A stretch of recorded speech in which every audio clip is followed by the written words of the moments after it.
honey, this is what I call real dancing.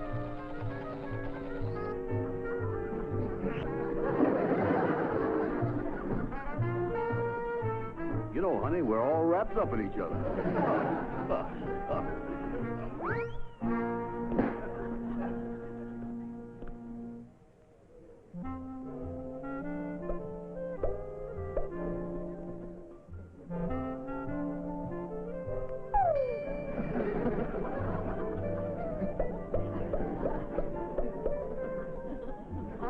Oh, Calvin. Sorry, honey. Calvin, I wonder if you pay the check. I told Mater I'd be home early. Wait a minute. Who is this guy, Mater? Oh, no, Calvin. Mater is your mother. Uh-uh. My mother's name is Sarah. Calvin, I mean my mother. We call her Mater. Oh. Well, have you told Mater about me yet? Well, not yet, Calvin. You see, I have to be very careful. She thinks every man is after my money. Then you haven't told her about us getting married?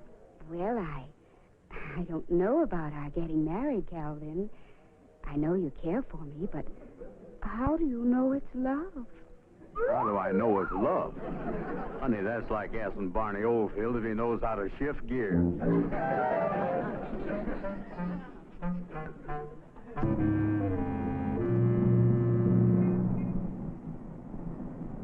Drink to me only with thine eyes, and I will pledge with mine. Or leave a kiss within the cup, and I'll not ask for wine. What you singing, sister dear? It's me all right, Maggie Bell. Oh, my. You know something. I either got to get a new mop wringer or wear a raincoat on cleaning day. You been shopping, sister? Yeah. And guess what I heard down at the beauty shop? That Calvin Burnside is getting married to Nancy. Ha! What does a young girl like that see in him? I haven't any idea, but I know what he sees in her. Her money. Isn't that disgusting? Marriage for money? That never works out, sister dear. Yes, I know how terrible I felt when dear, sweet Montgomery turned out to be a deadbeat. We should have known he was nothing. When at the wedding, the clothing store repossessed his morning coat right off his back going down the aisle. They said at the beauty parlor that Nancy's mother is worth $200,000. $200,000? I don't think she's going to take too kindly to a son-in-law who gets his wardrobe from the Salvation Army.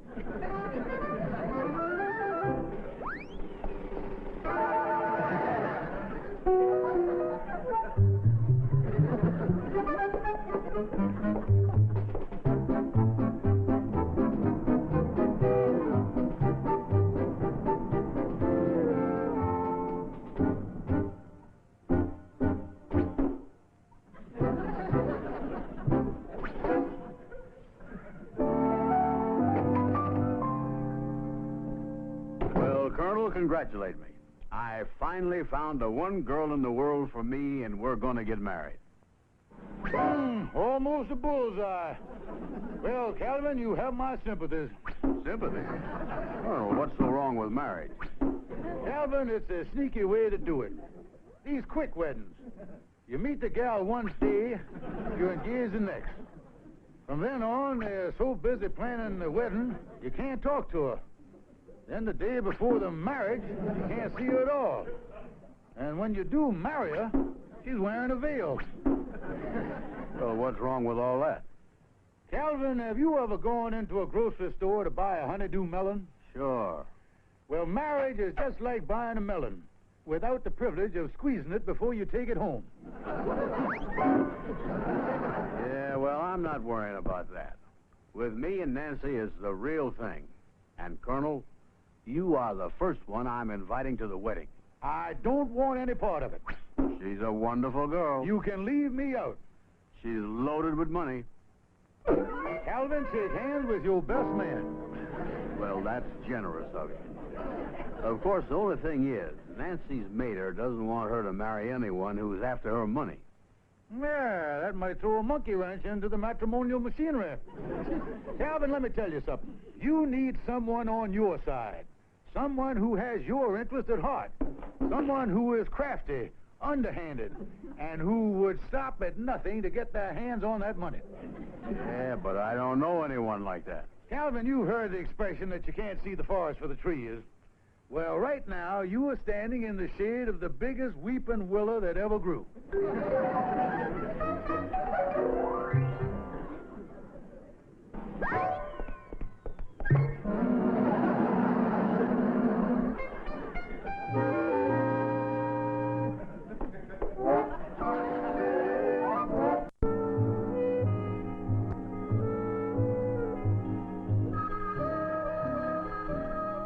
Hello? Hello? Nancy? Oh, Calvin, it's you. Yeah, Nancy, I've been talking to a friend of mine, and he's got a great idea.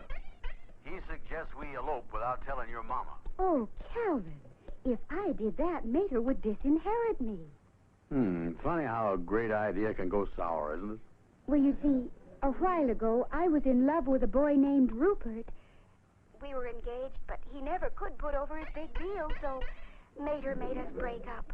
She said that wedding bells will never ring for a man that's penniless. She did, huh? She said I must marry a man who is not after my money. You have money of your own, don't you, Calvin? Yeah. Matter of fact, I just came into some money recently. I'm going to consult my financial advisor this afternoon. I think I'm going to turn out to be a lot wealthier than I think I am. Oh, Calvin, you're getting more wonderful every minute. Bye-bye, Calvin.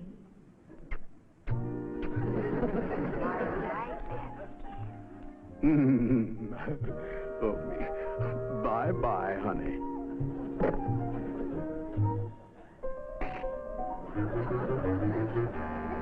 I got a good mind to sue the phone company.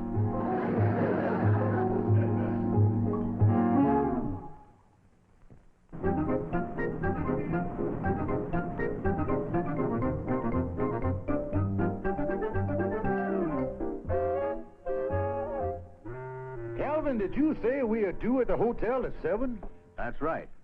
Colonel, you think meeting Nancy and her mater for dinner is a good idea? Oh, certainly. They'll give us an opportunity to put on the dog. Yeah, but I'm nervous. I'm not too familiar with those high society manners. Now, you just watch the old colonel, son. I'll show you how to really put on the Ritz. I'm putting on my top hat, putting on my shirt studs, polishing my nails. I don't understand it, and I'm only half his age.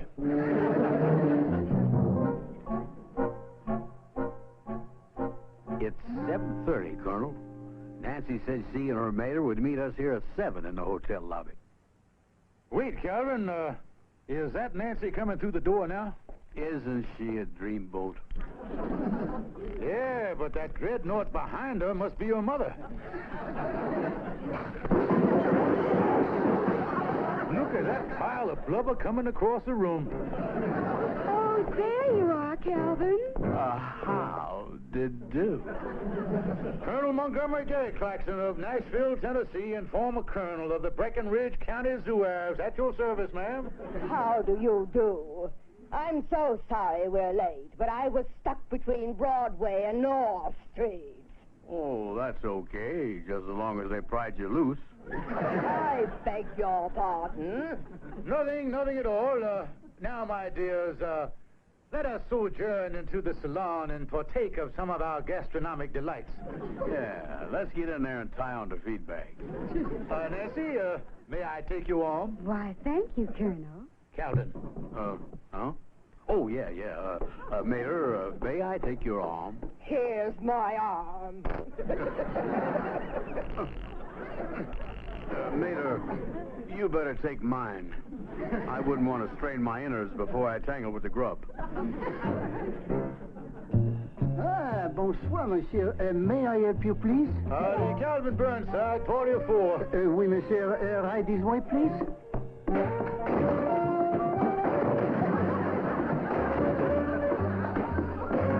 Voilà. You are? Your waiter will be with you in one moment. Nancy, you sit here. I will sit beside you, and Maida, you sit across from me. You better drag over 3 more chairs. As you say, monsieur. And Pierre, tell the waiter to hurry it up. I'm starved. Oui, madame. Colonel, I understand you are Mr. Burnside's financial advisor. Well, I do operate behind the scenes.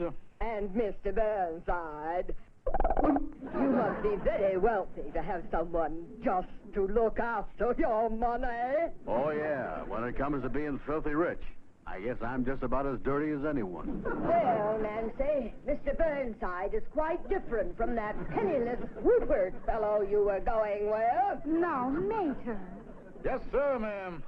Mr. Burnside had a big year last year. Of course, when it comes to stocks, he concentrated on metals. And while the steels were good, he did have a little trouble with the coppers.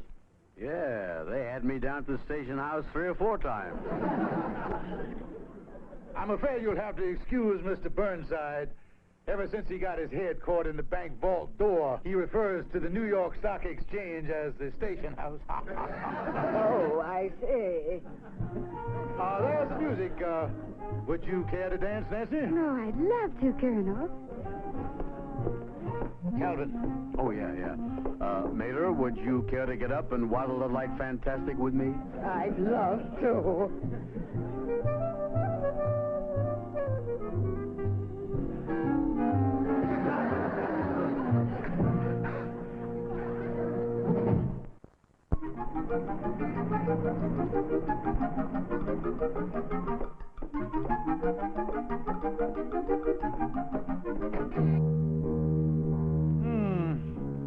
I guess the goon squad didn't wait up for me this evening.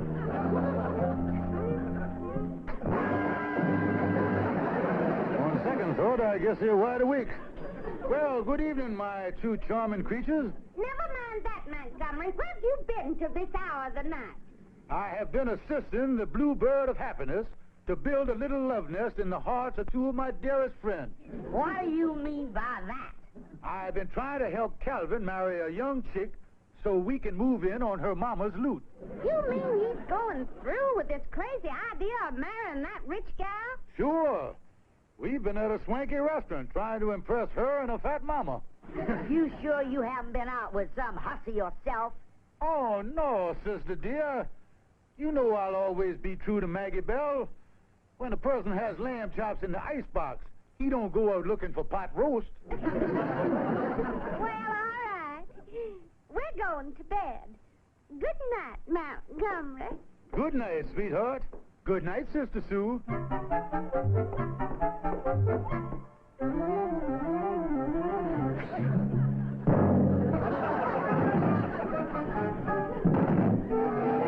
Now, what was that for? I missed you when you came in. I'm just trying to correct my hook.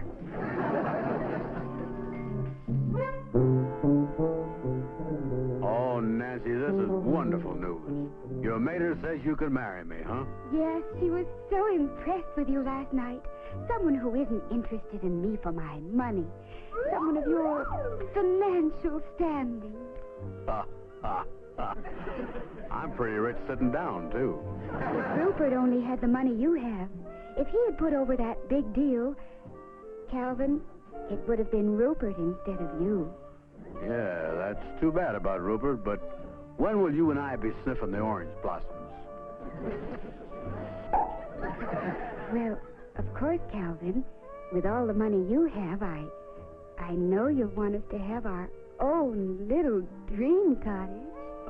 Dream cottage? Well, now, wait a minute. Yes, Calvin, and I've had the place in mind for a long while. It's out on the parkway, and Calvin, it's only $12,000. $12,000? Yes, Calvin. And the day you buy it, the wedding bells will ring. I never figured it'd take $12,000 to make me a ding-dong daddy.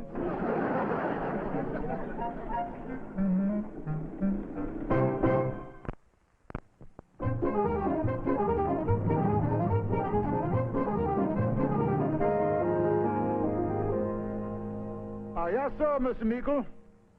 That's the information I wanted. Yes, sir. Thank you, sir. We understand. Yes, sir. Goodbye. Well, Calvin, that was Mr. Meikle that built the house Nancy wants out on the Parkway. Yeah? Yes, sir. He wants $12,000 for the house. He says he needs the money badly, but he is willing to take $5,000 down payment. Oh, my.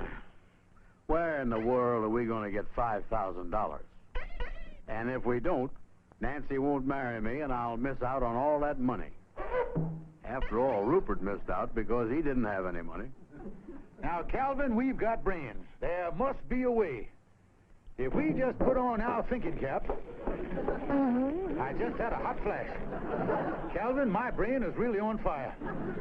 We'll go to the bank and real estate loan. Yeah, a real estate loan. That's a good idea. Then, Calvin, you can buy the house and marry Nancy. Yes, sir. Colonel, you are really cooking. I don't know when I've had such a hot idea. Come on, let's go down to the bank while I'm all steamed up.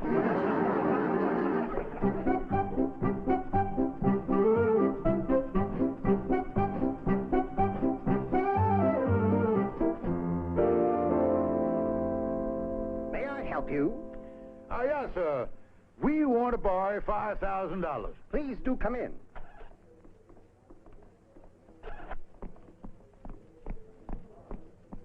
Have a seat, gentlemen. Prompt, courteous service is our motto. Now, just what do you want to borrow this money on?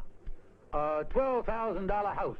Well, if you have a house valued at $12,000, we should be able to loan you $5,000 with no trouble. Now you're talking. And what are you going to use this $5,000 for? To buy the house with. Now, just a moment. Do I understand that you want to borrow the money on a house that you don't even own? Oh, no, sir. You don't understand. We want to borrow money on a house we're going to own. I'm one of the newer men here. Perhaps Mr. Bertram can help us. Oh, Mr. Bertram! Yes, Abernathy. These two gentlemen wish to borrow $5,000 to buy a house. Yes. And they want to put up the house as collateral for the loan. Very good. But they don't own the house. Oh. Well, you've got to have the money to buy the house before you can borrow money on the house. Yes, sir, but you have to loan us the money before we can have the money to buy the house to borrow the money on the house. Mr. Kubala, could you come here for a moment? Yes, Bertram. What can I do for you?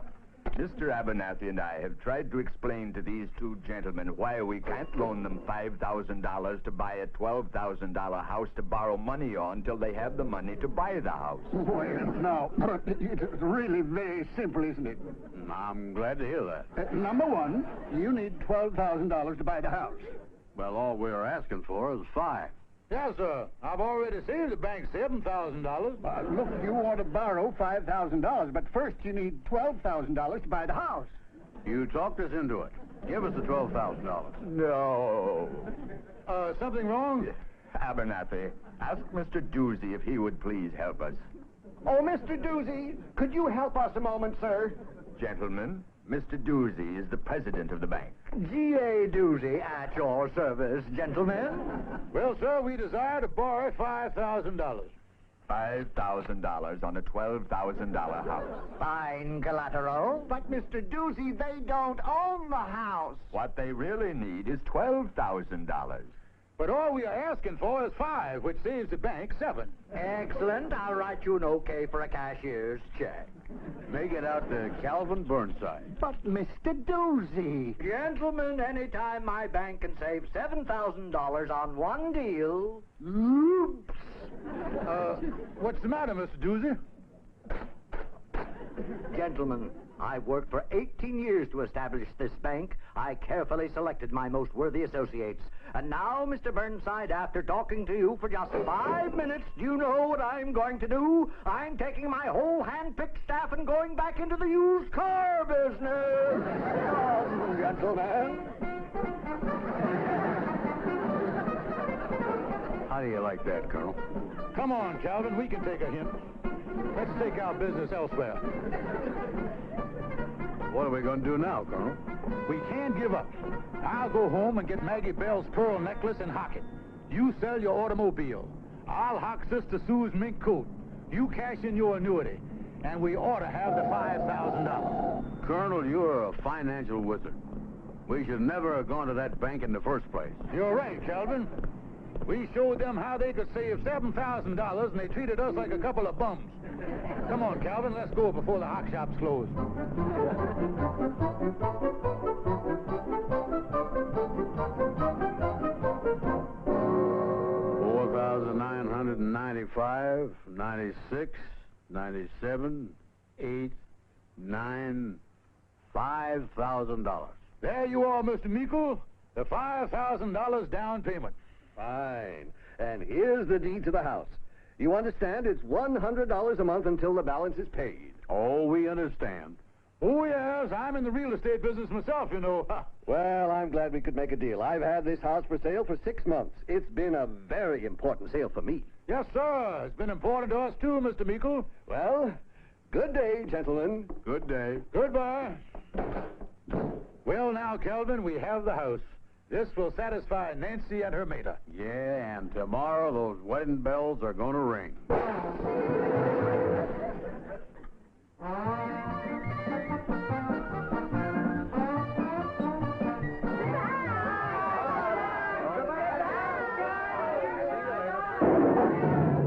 Oh, my darling, at last we're married.